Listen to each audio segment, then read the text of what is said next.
আরেকটা দিক হলো যে দক্ষিণ আফ্রিকার জন্য কিন্তু এই টুর্নামেন্ট চ্যাম্পিয়ন্স ট্রফির যে প্রথম আসর বাংলাদেশে বসেছিল, ঢাকায় বসেছিল, আশরাফুল সেটা খুব ভালো মতো জানবেন আর কি।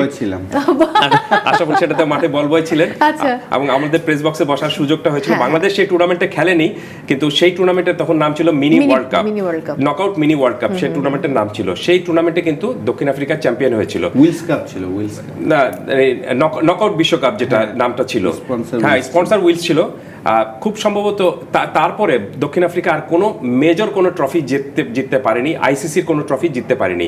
তো এবার তাদের সামনে একটা বড় সুযোগটা এসেছে। আবার চ্যাম্পিয়ন্স ট্রফিও হচ্ছে 8 বছর পর, সেটাও একটা ব্যাপার। রাইট, 2017-তে সর্বশেষ হয়েছিল। আর আফগানিস্তানের জন্য সবচেয়ে বড় বিষয়টা হলো যে তারা এর আগে কোনো চ্যাম্পিয়ন্স ট্রফিতে খেলেনি, এটা তাদের চ্যাম্পিয়ন্স ট্রফিতে অভিষেক হতে যাচ্ছে। এবং অভিষেক হতে যাওয়া একটা টুর্নামেন্টে তাদেরকে অনেক ক্রিকেট বিশেষজ্ঞ কিন্তু বলছেন যে তারা সেমিফাইনাল পর্যন্ত খেলতে পারে। তো এটা অনেক মর্যাদার একটা বিষয়। আশরাফুল যেটা বললেন আমি সেটার সাথে পুরোপুরি একমত যে আফগানিস্তান গত 10 বছরে আইসিসি ইভেন্টে যত টুর্নামেন্ট খেলেছে সেখানে তাদের যত উন্নতি হয়েছে সেটা আর কোনো দলের এত দ্রুত উন্নতিটা হয়নি। সো একটা দল প্রথমবারের মতো এইবার আপনার চ্যাম্পিয়ন্স ট্রফিতে খেলছে, সেখানে তাদেরকে আপনি হিসেব করছেন যে তারা সেমিফাইনালে যেতে পারে, হুনোস ফাইনালেও যেতে পারে, নিশ্চিতভাবে এই দলটাকে আপনি ফেলে দিতে পারেন না। সো আফগানিস্তান এখানে পরিসংখ্যানে কিছুটা পিছিয়ে থাকলেও আমি মনে করি যে ফেভারিট তত্ত্বেও পিছিয়ে থাকলে এই ম্যাচে আফগানিস্তান যদি দক্ষিণ আফ্রিকাকে হারিয়ে দেয়, I will not surprise. একটু যদি যাই আমি ইব্রাহিম জাদরান, আজমতুল্লাহ মুরজাই এবং সেই সাথে রহমানুল্লাহ গুরবাজ, এদিকেও কিন্তু ব্যাটিং লাইন আপটা খুব স্ট্রং।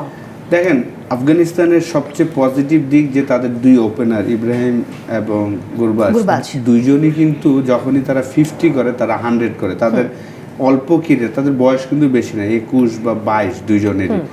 তাদের রেকর্ড যদি দেখেন যে 5টা করে ইন্টারন্যাশনাল ক্রিকেটে সেঞ্চুরি আছে। এবং ইব্রাহিম 2023 ওয়ার্ল্ড কাপের প্রথম ক্রিকেটার যে আফগানিস্তানের হয়ে 100 করেছিল। তো সেই জায়গায় আমি মনে করি যে তারা জোরে বল খেলতেও পছন্দ করে। এমন না যে ছোট টিমগুলো কি হয়, অন্য টিমগুলো কিন্তু চিন্তা করে যে হয়তোবা তাদেরকে আমরা পেস দিয়ে বিট করব। এই টিমটাকে আপনি পেস দিয়ে বিট করতে পারবেন না, তারা ওই সাহস নিয়ে ক্রিকেটটা খেলে। এবং দুইটা ওপেনারেরই আর কি বড় রান করার অ্যাবিলিটিটা আছে, যেটা তাদের পরের ব্যাটসম্যানদের জন্য খুব হেল্প করে, সহজ করে। ওপেনিং পার্টনারশিপ যদি ভালো করেন তখন কিন্তু খেলার মোডটাই ঘোরানো সম্ভব। আমরা যেই জিনিসটা আমাদের মিসিং হয়, আমাদের দেখা যায় যে আমরা লাস্ট অনেকগুলা প্রত্যেক সময় দেখা যায় যে আমাদের আর্লি 2-3টা উইকেট পড়ে যায়, তখন কিন্তু আমরা সারভাইভ করতে থাকি। জেতার জন্য খেলতে হলে আপনাকে শুরুতে অ্যাটাকিং মোডে থাকতে হয়। তো আফগানিস্তানের প্রত্যেকটা ব্যাটসম্যানের এই একটা দিক যে তারা পজিটিভ ক্রিকেট খেলেন। গুরবাজ তো খুবই হাই স্ট্রাইক রেটে খেলতে পছন্দ করেন এবং তার কেরিয়ার যদি দেখেন যে 150ও করেছেন ওয়ানডে ইন্টারন্যাশনাল ম্যাচে। তো অবশ্যই আফগানিস্তান চাবে যে এই দুইটা ওপেনার জন্য ভালো একটা স্টার্ট দিতে পারে আজকে।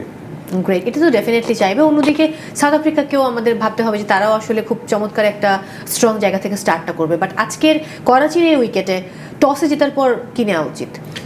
করাচির উইকেটে আপনি ডিউক খুব একটা যে বড় ভূমিকা রাখে তা কিন্তু না, কিন্তু তারপরে আমরা দেখেছি যে এর আগের কথা যদি আমি বলি যে যেখানে ট্রাই নেশন খেলেছিল দক্ষিণ আফ্রিকা, সেখানে তারা 352 রান করেও ম্যাচটা জিততে পারেনি, পাকিস্তান খুব ইজিলি ম্যাচটা জিতে নিয়েছিল।